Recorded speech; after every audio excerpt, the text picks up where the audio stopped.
Hello everyone, একটা প্রশ্ন প্রায় বিগত তোমরা 2 বছর ধরে আমাকে করে আসছো।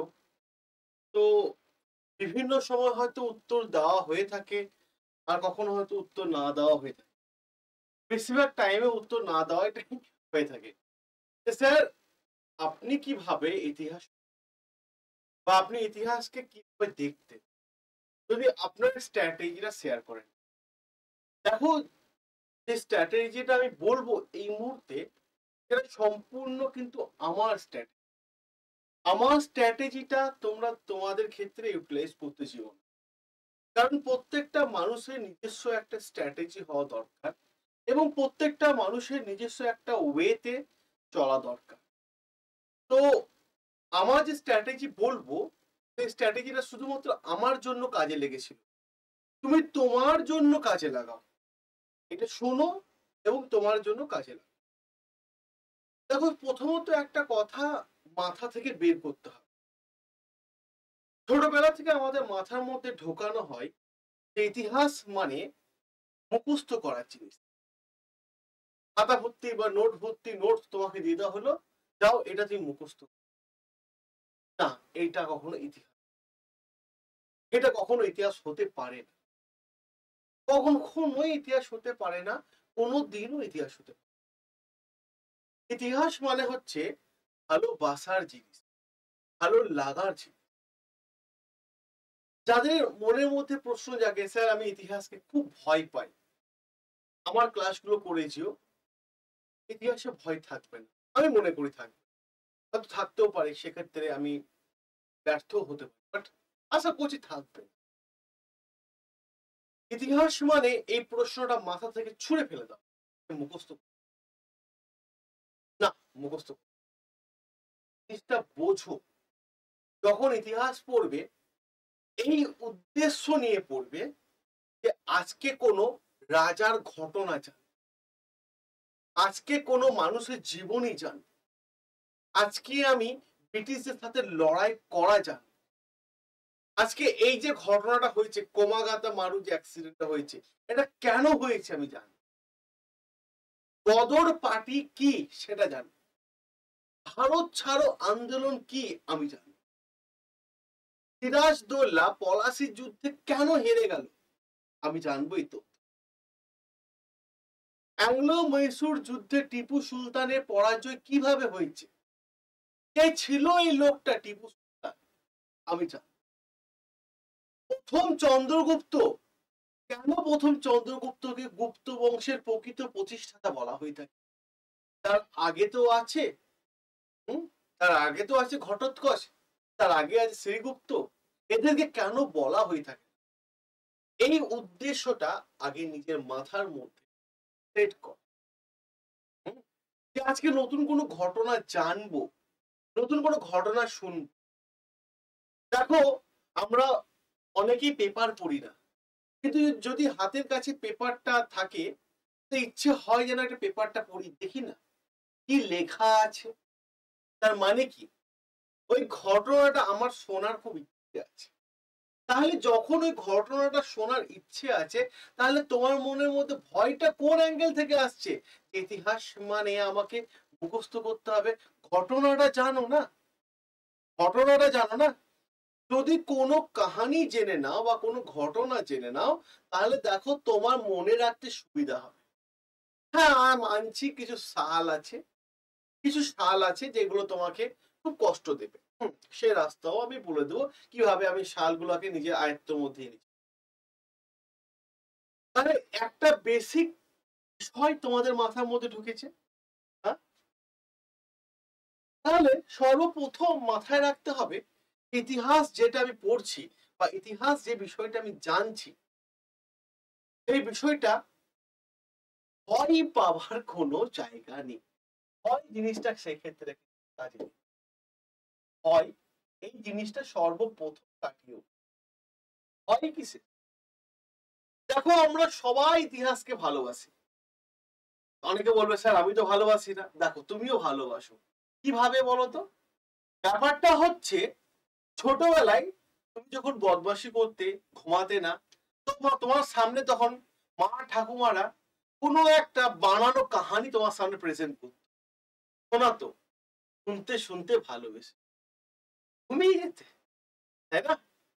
আবার যখন একটু বড় হচ্ছ, স্যার আমার ইতিহাসকে ভয় লাগে, বুঝতে পারি না। না, তুমি ইতিহাসকে ভয় লাগে না, হয়তো তুমি ইতিহাসকে যে তোমার সামনেওয়ালা ছিল সে তোমাকে প্রেজেন্ট করতে পারে, একদম পারফেক্ট কথা। কারণ বিষয়টা কি, যখন আমরা কোনো ওয়েব সিরিজ দেখি বা কোনো মুভি দেখি, ধরো একটা মুভি এসেছে বলবো জওয়ান, শাহরুখ খানের জওয়ান মুভি, তোমাকে যদি বলা হয় এই জওয়ান মুভির কাহানিটা কি রে, তুমি কিন্তু ওই যে 2.5 ঘন্টা মুভিটা তুমি কিন্তু 5 মিনিটে বলে দেবে। তার মানে কি, ইতিহাস শোনোনি তুমি, ঘটনাটা তুমি শোনোনি, ঘটনাটা তুমি জানোনি, জেনেছো গো, শুধু মনের মধ্যে থেকে ভয়টাকে বের করো। কে বললো তুমি ইতিহাসকে ভয় পাও? কে বলেছে? হয়তো জওয়ানের মুভি ঘটনাটা বলে দিচ্ছ, বা যে কোনো মুভি যেটা তুমি দেখেছো তা ঘটনাটা বলে দিচ্ছ, কে বলেছে তুমি ইতিহাসকে ভয় পাও? না না, তুমি ইতিহাসকে ভয় পাও না। ঠিক আছে, এই প্রশ্নটা উত্তর হচ্ছে এইটাই। দেখো, আরেকটা জিনিস খুব ভালোভাবে দেখো, ছোটবেলায় যখন আমাদের যখন জন্ম হয়েছিল, জন্মের পর থেকে আমরা ইতিহাস পেয়েছি। হ্যাঁ, আমরা ইতিহাস দেখে কি মায়ের পেট থেকে বেরিয়ে এসেছি? এসেছি না। ম্যাথ জানতাম না, ইংরেজি কি জিনিস জানতাম না। কারণটা কি, যত সময় গেছে সামনেওয়ালা তোমাকে যেভাবে প্রেজেন্ট করেছে তুমি সেইভাবে জিনিসটাকে ভালোবাসতে শিখে, সেইভাবে জিনিসটা ভালোবাসতে শিখেছো।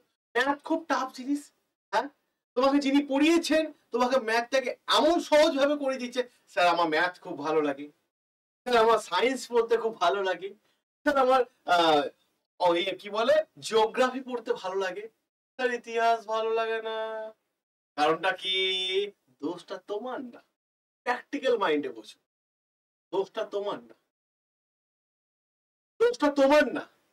ছোটবেলায় সবকিছু জেনে তো আমরা এখানে আসিনি, আমরা শিখছি শিখছি শিখছি, কিন্তু সবাই তোমাকে দোষ দেবে, কিন্তু তোমাকে সবাই দোষ দেবে, সবাই দোষ দেবে।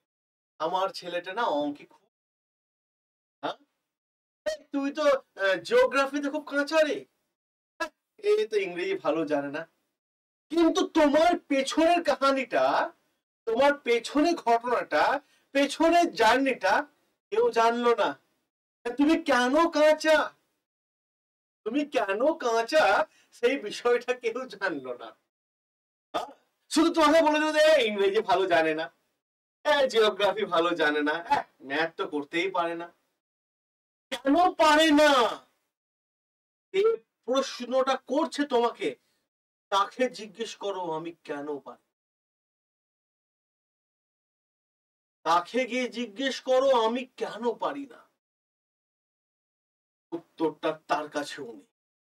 কিন্তু আমরা একে অপরের সবসময় অ্যালিগেশন, এইটা থেকে বেরিয়ে, যদি কেউ তোমাকে বলে থাকে না যে তোমার দ্বারা WBCS হবে না, তুমি মেনে নেবে, হাসবে, ঠিক আছে হবে না, তার সামনে তুমি আরো পাগল হয়ে সেজে থাকো, পাগল হয়ে সেজে থাকো, যখনই তোমার সঙ্গে কথা বলে ভুল ভাল বকবে, যাতে সেই লোকটা বুঝে যায় যে এর দ্বারা কিছু হবে না, ওই লোকটাকে বোঝাও যে এর দ্বারা কিছু হবে না। দেখো, সে তোমার সামনে বা তোমার পেছনে নেগেটিভ কথা বলবে না, সেই দিন সেই লোকটা আফসোস করবে যখন তোমার সিলেকশন লেটারটা তোমার হাতের মধ্যে আসবে, তখন সেই দিন সেটা আফসোস করবে, আরে ও তো পড়াশোনায় খারাপ ছিল, ইংরেজিতে খারাপ ছিল, ইতিহাসে খারাপ ছিল, তাহলে ও কি করে WBCS অফিসার হয়ে গেল রে, সেদিন ওই লোকটা আফসোস করবে। অতএব কোনোদিন কোনো মানুষকে ছোট ভাবতে, তাহলে যে বিষয়টা ছিল ইতিহাস, আমি যে জিনিসটা করতাম, আমি এই উদ্দেশ্য নিয়ে যেতাম ইতিহাসটা পড়তাম, যে আমি আছে কোনো কাহানি জানবো, কোনো ঘটনা শুনবো, হ্যাঁ কোনো যুদ্ধের সম্পর্কে জানবো, কোনো লড়াই সম্পর্কে জানবো, কোনো হিংসা সম্পর্কে জানবো, কোনো স্বার্থপরতা সম্পর্কে জানবো, এই উদ্দেশ্য নিয়ে, এই উদ্দেশ্য নিয়ে যেতাম। আমরা ছোটবেলা থেকে পড়ে আসি পাহাড় পর্বত হ্যান ত্যান এই ওই। আরে ভাই, পাহাড় জিনিসটা কি যদি আমার মাইন্ডের মধ্যে ক্লিয়ারিটি না থাকে, তাহলে হাজার কিছু পাহাড় দিয়ে বললেও আমার মাথার মধ্যে ঢুকবে। আর পড়াটাকে যত তুমি তোমার সহজ ভাষায় মনে রাখবে, তত তাড়াতাড়ি বিষয়টাকে তুমি ভালোবাসতে পারবে। আমি সেটাই করতাম, পড়াটাকে পুরো সহজ ভাবে বুঝে রাখতাম। আমার নিয়ম ছিল যে ধরো এই একটা টপিক আমি পড়ছি, ঠিক আছে, এই বইটার মধ্যে একটা টপিক আছে, প্রচুর লাইন লেখা আছে, মনে করো এখানেও লেখা আছে এটা হচ্ছে Quit India Movement. Quit India Movement, এই কুইট ইন্ডিয়া মুভমেন্টের মধ্যে একাধিক লাইন আছে, ঠিক আছে, একাধিক লাইন আছে। আমি প্রত্যেকটা লাইন পড়তাম, প্রত্যেকটা লাইন থেকে বেশ কিছু করে কিওয়ার্ড আমি খাতার মধ্যে লিখতাম। আমি এখানে খাতার মধ্যে কিওয়ার্ডও লিখতাম, ঠিক আছে, কিওয়ার্ড। যখনই কিওয়ার্ড গুলো পরপর পরপর পরপর লেখা থাকতো না, তখন লেখা যে প্রথম যখন পড়তাম খাতার পয়েন্ট দেখতাম, কিওয়ার্ড গুলো লিখতাম। দেখার পর আমি কি করতাম, যে এই যে কিওয়ার্ড গুলো লেখা হয়ে গেল, আমি আবার ওই টপিকটা পড়তাম, এবং ওই টপিকটা সেকেন্ড বার যখন পড়তাম তখন নিজের মতো করে বুঝতাম। যখন নিজের মতো করে বোঝা হয়ে গেল, তখন নিজের একদম পাতি ভাষায়, যে ভাষাটা আমি বুঝি, একদম মানে বেস্ট এক্সাম্পল যা হয় সেই ভাষায় ওই টপিকটাকে নিজের ভাষায় নিজের ভাষায় নিজের ভাষায় খাতায় লিখে রাখতাম, খাতায় লিখে রাখতাম, নিজের ভাষায় খাতায় লিখে রাখতাম। এইভাবে ইতিহাসটাকে আমি পড়তাম। তোমরাও করো, নিজের মতো একটা স্ট্র্যাটেজি সাজাও, নিজের মতো করে একটা স্ট্র্যাটেজি সাজাও, এইভাবে তোমরাও পড়ো, তোমরাও পড়ো, দেখো হয়ে যাবে। এরপরে যে বিষয় আসছে সালগুলো কি করবে। দেখো ভাই, সত্য কথা বলতে গেলে সাল সত্যি একটা কঠিন জিনিস, ঠিক আছে, এটা সহজ বলে কিছু না। কিন্তু সালগুলাকে তুমি কি করবে, স্টেপ বাই স্টেপ সাজাও। বিশেষ করে মডার্ন হিস্ট্রি সালগুলোকে তুমি কি করবে, মডার্ন হিস্ট্রি, ঠিক আছে, মডার্ন হিস্ট্রি সালগুলো কি করবে, 1757 থেকে আমি যেটা করেছিলাম, তখন তার আগে ঘটনাগুলো সাধারণত পরীক্ষায় আসে না। তো 1757 থেকে শুরু করে 1947 পর্যন্ত আমি সালগুলোকে কি করতাম, লিখে রাখতাম, সালগুলোকে আমি লিখে রাখতাম। এবং আমি যেখানে পড়তাম, যে রুমটায় আমি থাকতাম, পুরো দেওয়ালটা মানে আমার সামনে দেওয়ালটা, পুরো দেওয়ালটাই কাগজে চিটিয়ে রাখতাম, যাতে ঘুম থেকে উঠে যেন সালগুলো আমার মনে পড়ে। এই মাঝখানে সালগুলোকে এদিক ওদিক করতাম না, মাঝখানে সালগুলো এদিক ওদিক করে দেবো, এটা আমি করতাম না। একটু step by step, step by step, step by step. তার মানেটা কি হতো, আমি ঘটনাগুলোকে না সুন্দরভাবে সাজাতাম।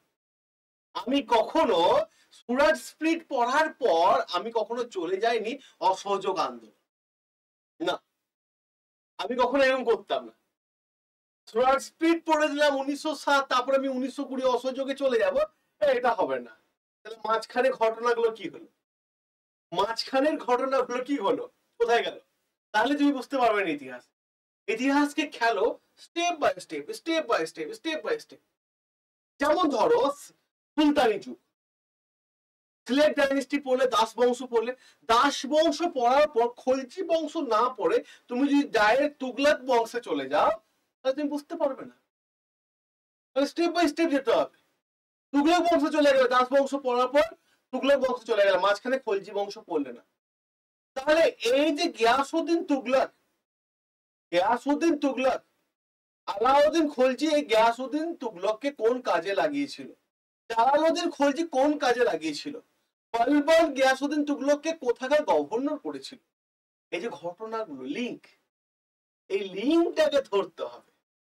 সিম্পল উদাহরণ, ধরো বাড়ির ছাদে উঠছো, সিঁড়ি দেওয়া আছে, 1 নম্বর সিঁড়িতে পা দিয়ে 2 নম্বর সিঁড়িতে উঠতে হয়, আবার 2 নম্বরে পা দিয়ে 3 নম্বরে উঠতে হয়। তুমি কি কখনো করো 1 নম্বর সিঁড়িতে উঠলে 1 নম্বরে থেকে ডাইরেক্ট তুমি 3 নম্বরে চলে গেলে, তুমি হয়তো চলে দিতে পারবে, এদিক ওদিক দুদিক ধরে হয়তো চলে যেতে পারবে, কিন্তু তোমার কষ্ট হবে।